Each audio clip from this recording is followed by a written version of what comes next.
February 2nd, 2017.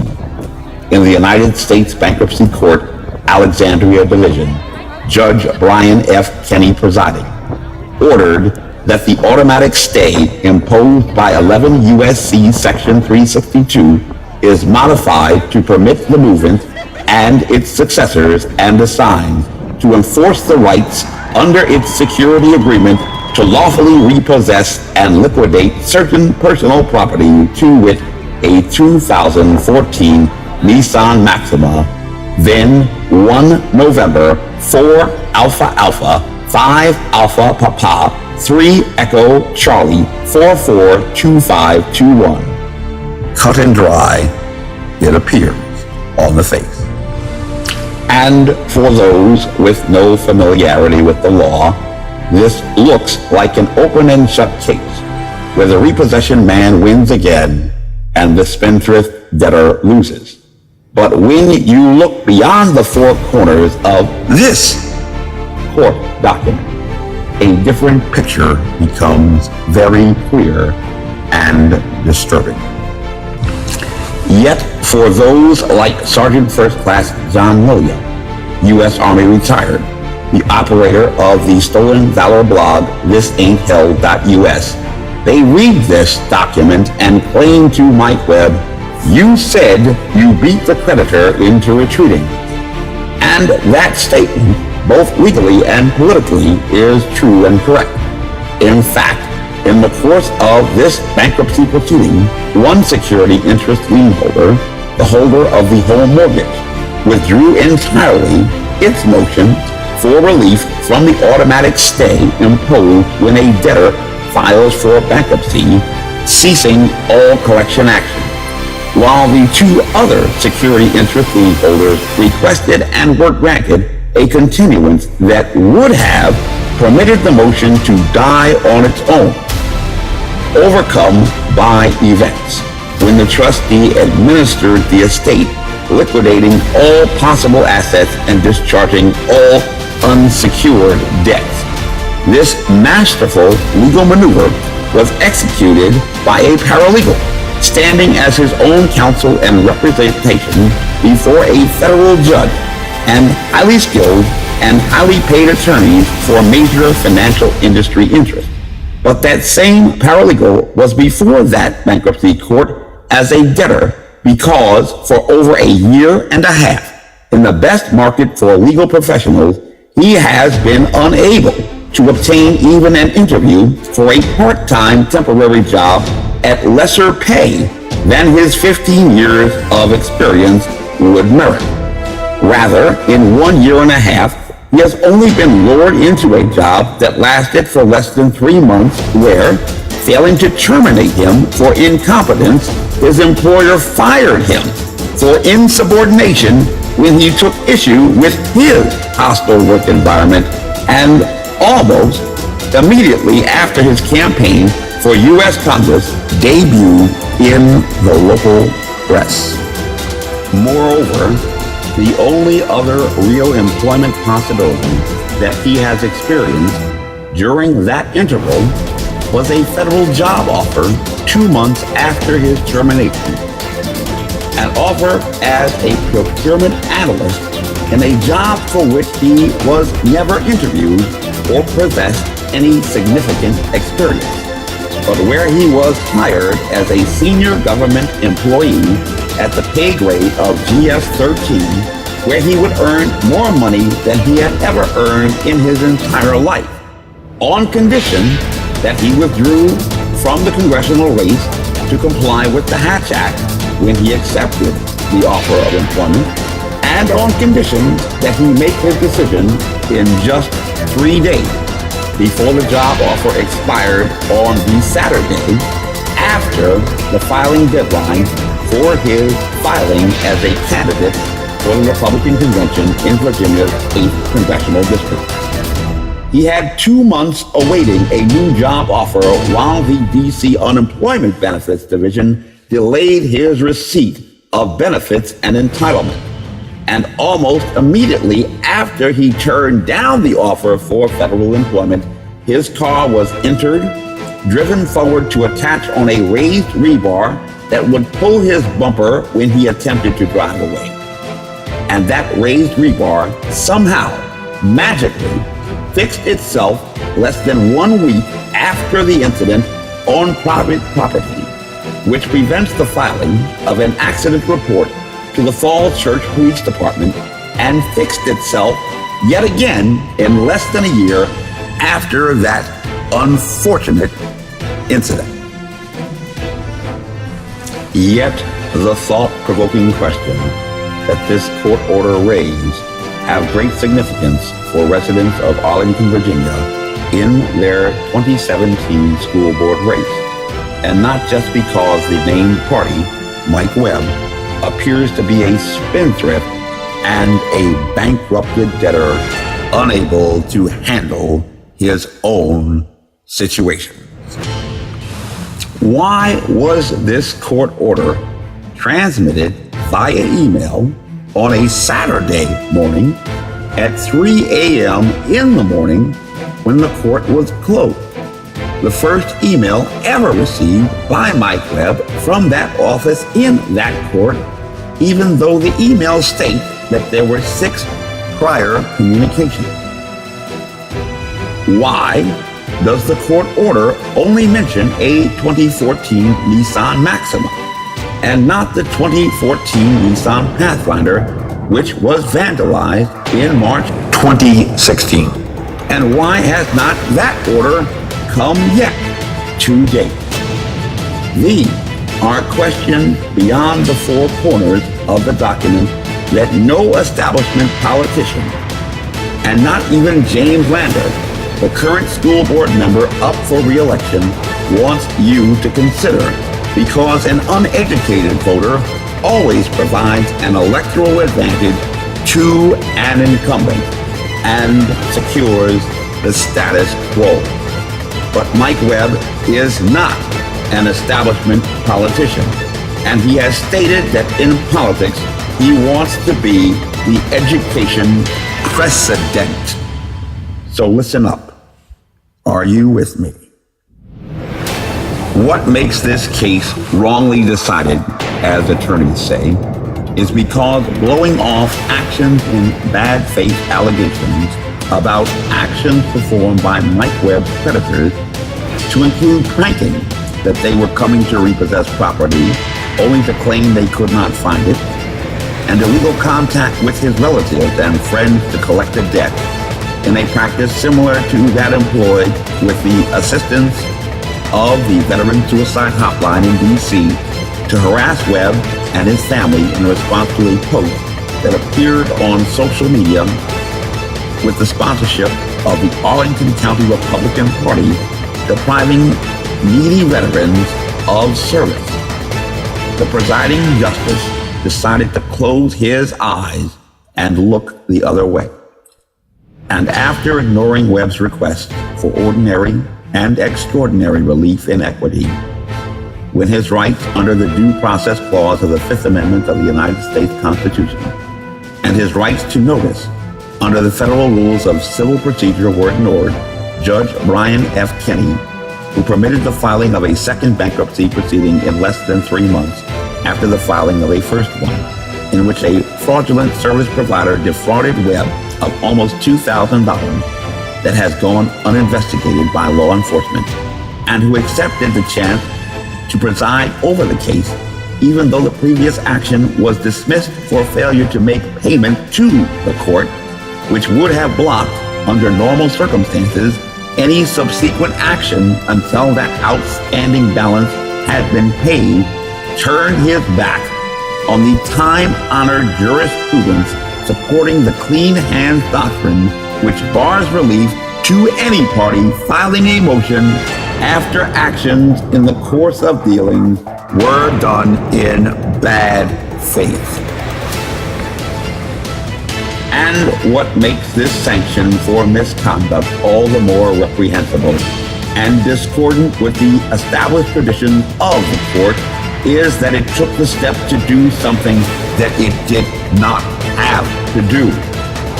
With the discharge of the bankruptcy estate, filed by the trustee with the court at docket number 61 between December 15, 2016 and January 7, 2017, the reason for relief from automatic stay and permission to proceed with collection action was a moot question for the court.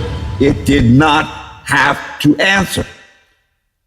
The situation was overcome by events, or OBE. Time and consequences had worked to toll a naturally ordered statute of limitations. But with o'erweening pride, Judge Kaine acted purposefully in defiance anyway for some reason. And in classical literature, o'erweening pride and hubris is always the tragic flaw of a tragic hero. Reviewing the prior foreboding signs that should have informed Judge Kaine that the choice that he chose was ill-advised, a lens of history is important, and you should review in light of this Saturday court order today the story that the Washington Post considered newsworthy decades ago to cover in the day before Kaine, specifically Watergate and what is known as the Saturday Night Massacre. In the present instance, we find at least 3 instances where an attempt to avert illegality occurred, as when during the presidential order to fire Special Prosecutor Archibald Cox, Attorney General Elliot Richardson, and Deputy Attorney General William Rockelhaus resigned. But Solicitor General Robert Bork made a decision that would haunt him for the rest of his life, proceeding with the letter of termination, later determined to be an illegal termination by Judge Gerhard Gessel.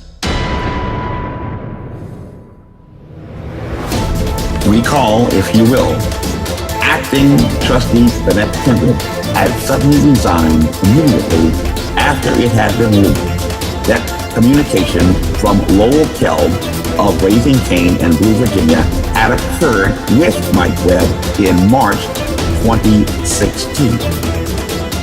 Counsel for Nation Star Mortgage withdrew their petition for relief after Webb had raised serious allegations about their misconduct, thereby permitting the judge not to have to soil his hands and the reputation of the court, which was already considering a matter that could not be filed before payment in full had been received for a prior dismissed action months before. And counsel for GM Financial and Santander Consumer USA gave the judge another opportunity by permitting the table motion, so to speak, to die on the table when the requested continuance of the matter was presented, more likely than not to be heard after the bankruptcy estate was settled by the trustee and the presiding judge sitting in for the normally absent Kaine set up the play for the clock to run and end the game. However, breaking his regular pattern of non-attendance, Judge Kaine presided over hearings in the third floor courtroom, akin to Governor William Jefferson Clinton's decision years ago to leave the campaign trail in New York to return to Arkansas to personally witness the execution of Ricky Ray Rector, a black man who had lobotomized himself in remorse for the murders he had committed, and so beyond reason that he requested the guard to keep the pecan pie in his final meal for him to finish later. And all just to look tough on crime. By even having the hearing on a moot issue, Judge Kaine threw out normal public policy considerations of judicial economy, wasting the resources and time of all parties involved. And it is wholly ridiculous to conclude that Judge Kaine did all of this for no reason, especially not toward a political object. Yet somehow, all of this obvious stuff was missed by big thinkers too. As the gentleman said in AOLnow.com, coincidence? I think not. Bad boys. What you gonna do when they come for you? Bad boy. Perhaps boys will be boys. But Friedrich Gustav Emil Martin Nietzsche, a Protestant pastor and social activist, is perhaps most famous for his poem, And Then They Came for Me. Als die Nazis die Kommunisten holten, habe ich geschwiegen, ich war ja kein Kommunist. When the Nazis came for the communists, I remained silent. I was not a communist, the poem begins. And perhaps the work is not so much a condemnation of human behavior, but more in the line of an observation contemplating consequences of inaction, as was the case for the Apostle Paul, who reflected in Romans 7:19-24, For the good that I would, I do not, but the evil which I would not, that I do.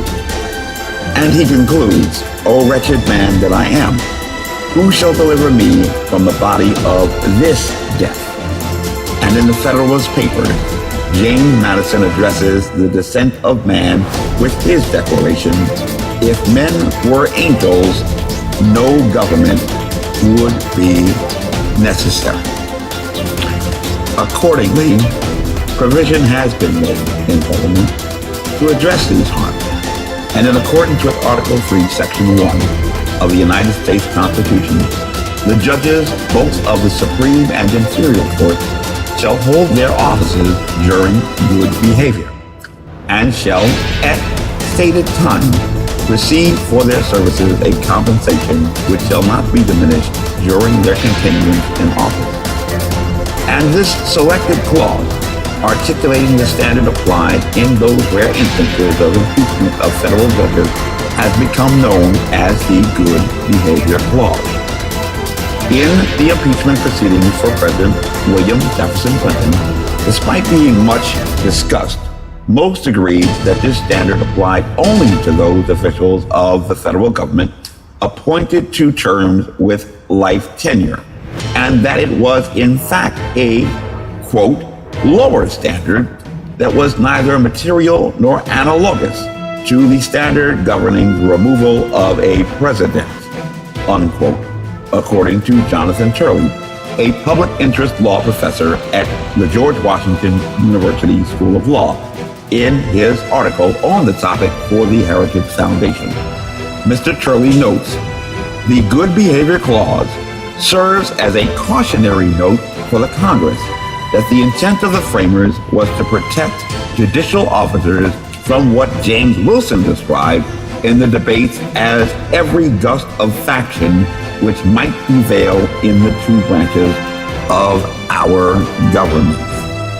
And these recent events arising in a federal courtroom governing matters brought under the provisions of the United States Bankruptcy Code, ironically, have some intoning the words of the popular song, Bad boys, what you gonna do when they come for you?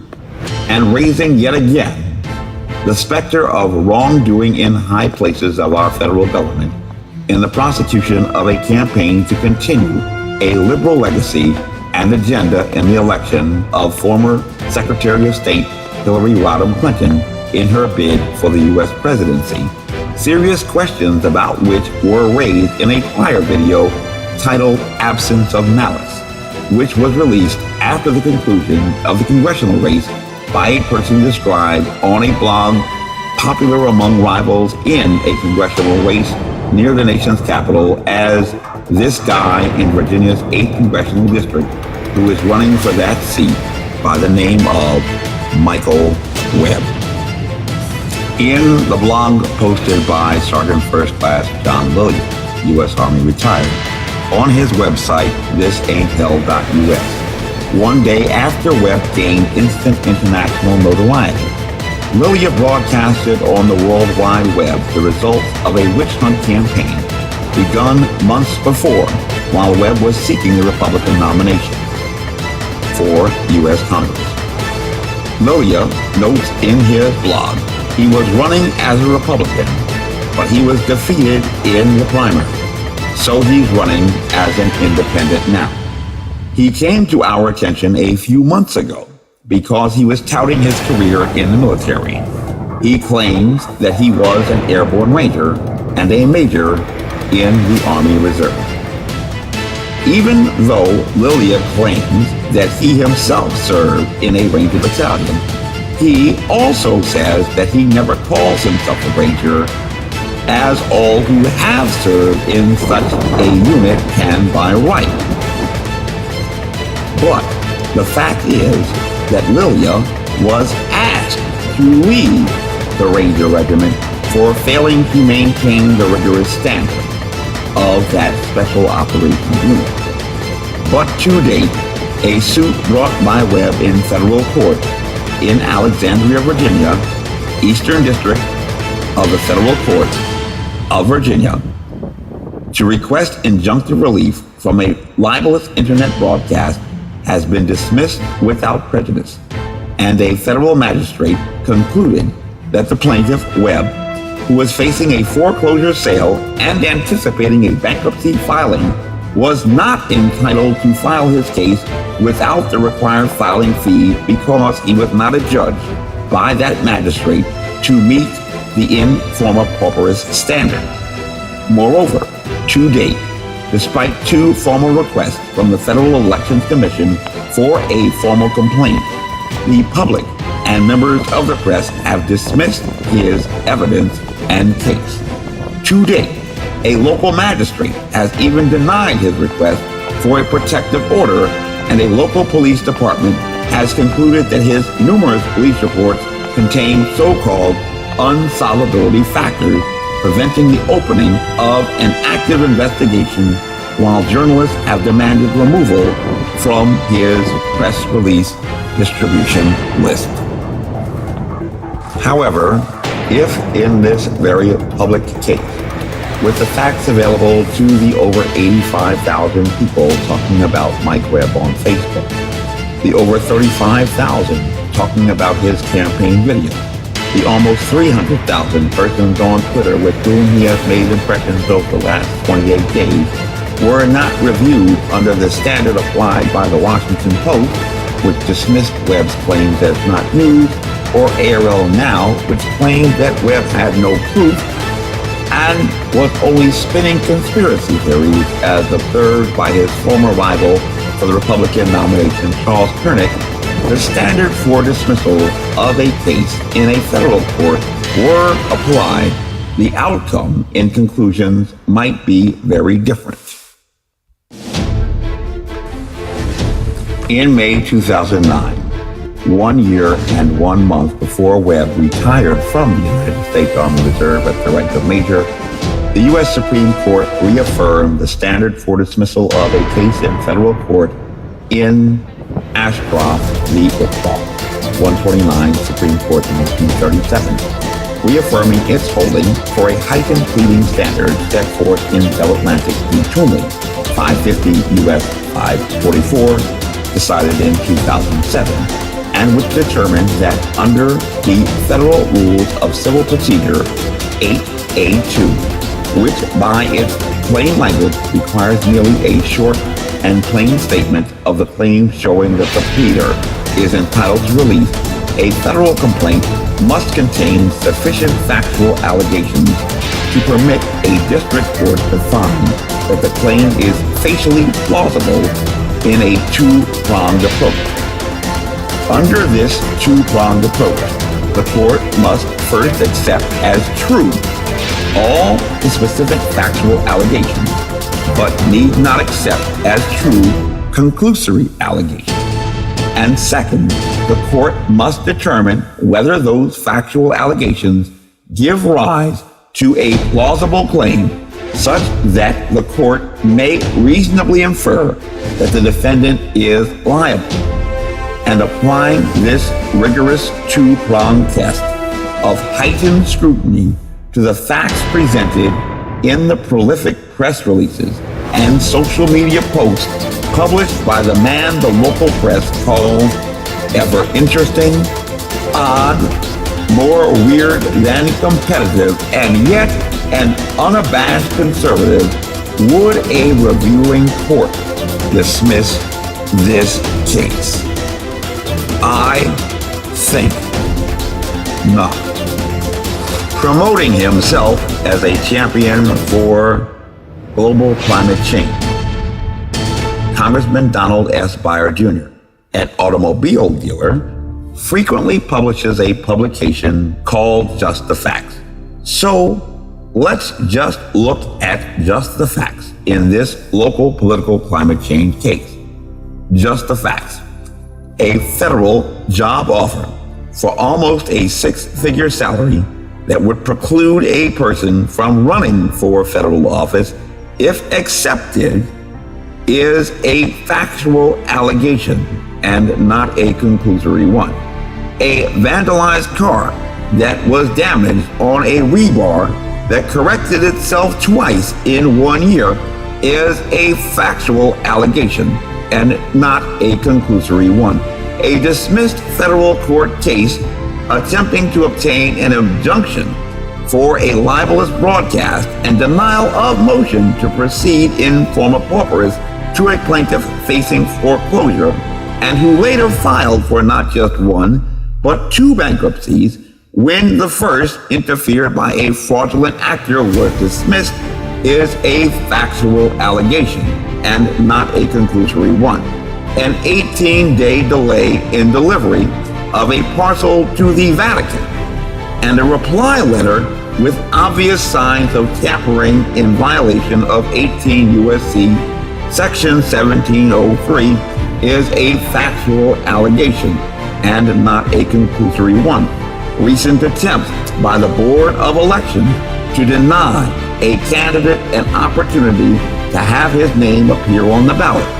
First, by claiming that he had submitted his statement of candidacy to the wrong office under the pretext that that office, confused by the delivery email address, assumed in error that he was running for U.S. Congress and not the school board.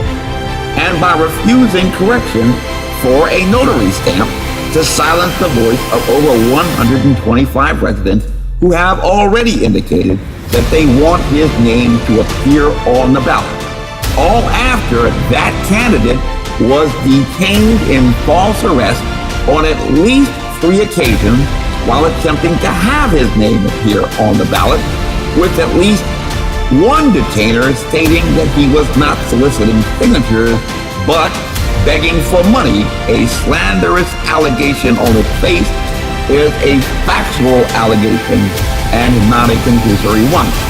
For over a year and a half, despite being rejected as not newsworthy and dismissed by police as unsolvable, a reviewing court in our democratic republic must ask, as so should you, whether these facts, accepted as true, give rise to a plausible claim where a defendant or defendants might be held liable for gross misconduct and dereliction of duty.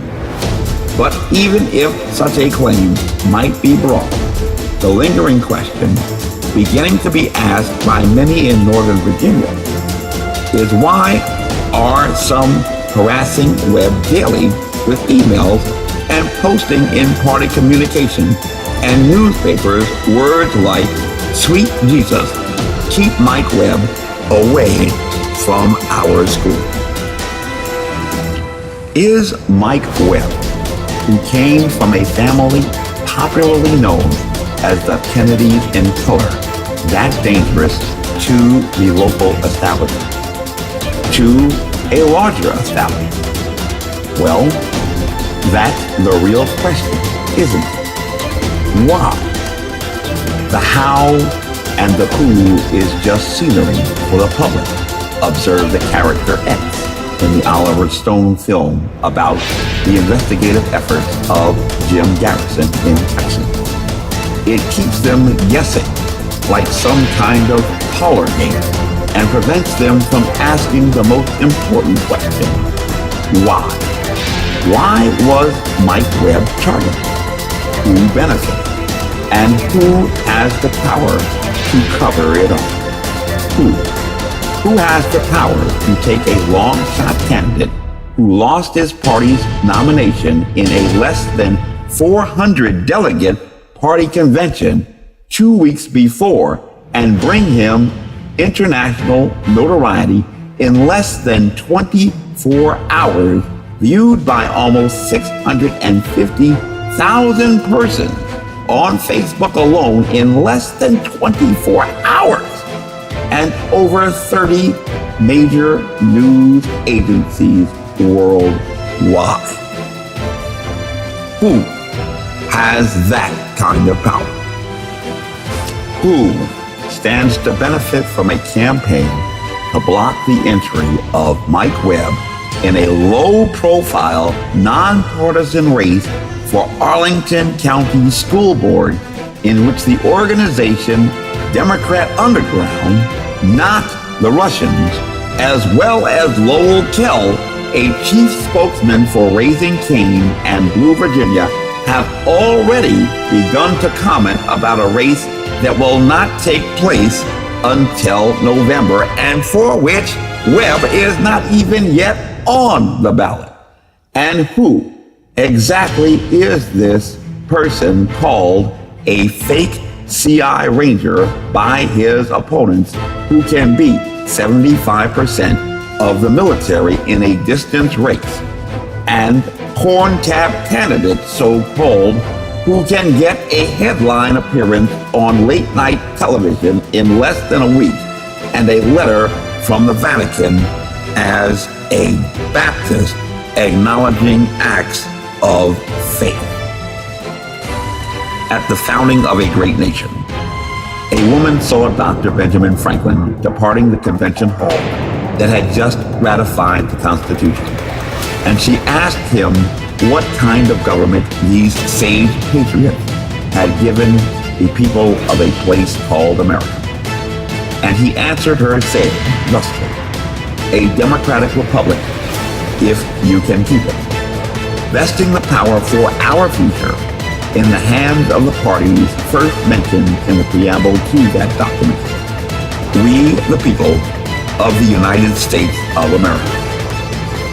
When those former colonists decided to declare their independence from a tyrannical and despotic rule, they wrote, when in the course of human events it becomes necessary for one people to dissolve the political bands which have connected them with another, and to assume among the powers of the earth the separate and equal station to which the laws of nature and of nature's God entitle them, a decent respect to the opinions of mankind requires that they should declare the causes which impel them to the separation. We hold these truths to be self-evident, that all men are created equal, that they are endowed by their Creator with certain unalienable rights, that among these are life, liberty, and the pursuit of happiness, that to secure these rights, governments are instituted among men, deriving their just powers from the consent of the governed, that whenever any form of government becomes destructive of these ends, it is the right of the people to alter or to abolish it, and to institute new government laying its foundation on such principles and organizing its powers in such form as to them shall seem most likely to effect their safety and happiness. But certain actors and parties in this locality have already rejected and dismissed this case and these notions from our hallowed founding and birth as a nation. And so it is now up to you to determine not just your future, but also the future of your children and their children into infinity. It is up to you to decide whether or not to make America great again. Reviewing the factual record, just the facts, regarding the parties most responsible for the actions to block the candidacy of Mike Webb, the words of Isaiah come to mind readily. The show of their countenance doth witness against them, and they declare their sin as Sodom. They hide it not. Woe unto their soul, for they have rewarded evil unto themselves. Yet, as Joshua wrote, if it seem evil unto you to serve the Lord, choose you this day whom ye will serve, whether the gods which your fathers served that were on the other side of the flood, or the gods of the Amorites in whose land you dwell. But as for me and my house, we will serve the Lord. Don't drink the Kool-Aid. Get off the bus and walk with Mike Webb. Do it for yourself. Do it for your children. And do it now. Do it right now. Do it right now. Mike Webb now. It's about children. It's about choice. And it's about time. Politicians will say anything. Major in the majors. Let's make Americans great again. I am Major Mike Webb. Honest.